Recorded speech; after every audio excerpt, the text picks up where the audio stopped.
Let's move on to somebody who does the right thing. Tim Walz has been out, and he is, I mean, just excellent on this campaign trail. And he really was a great pick. I don't think we would have gone wrong no matter who we took.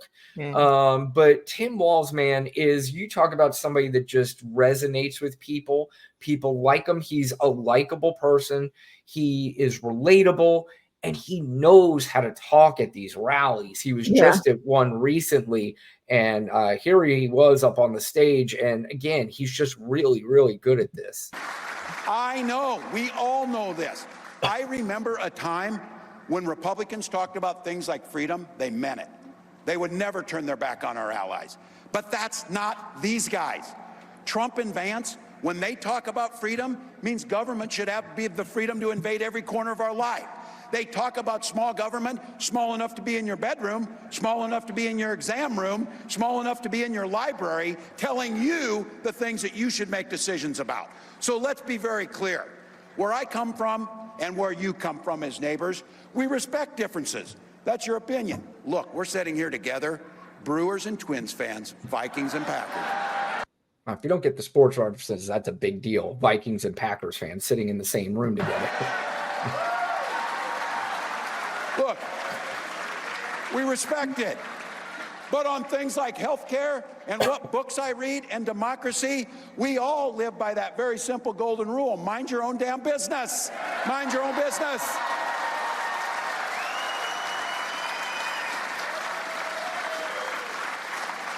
Your Republican neighbors want to live that way. We have to. Yeah, I mean, that's minding your own business is probably would make your life so much easier and so much better. I mean, just think about some of the things that you're angry about and then add it up with how much does it affect your life. And my guess is that if you come to the conclusion of that equation, you're going to find that, wow, this really means nothing. Right. I don't get it. But he's right too, Lana, is that back in the Republicans, I mean, they legitimately had this thing of small government and, just the freedom to be able to do all this stuff was something that they took to heart and they took very seriously. And you still have Republicans that are not part of this MAGA movement that miss those days, that like that idea. And he is now pointing out that they are becoming the party of getting into your business in almost every single aspect of it. Right. It's become crazy. It's beyond crazy. Did you see that John McCain's son endorsed Kamala? That's wonderful. Yep. Now, of course, you got the other one, Meghan McCain, who is still says I'm a proud Republican, which, again, I've seen plenty of proud Republicans come out and say, I'm voting for Kamala Harris because I want to get back to our old Republican Party, because if we don't, then, Right.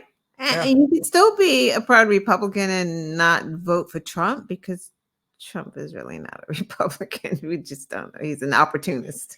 Trump is a nothing. Trump is a lifelong grifting con man is what he is. And I think, he probably, if he could go back knowing what he knows now, I think we've talked about this on our show when we first started doing this show, does he go back and say, I think I would probably just not do this? Right.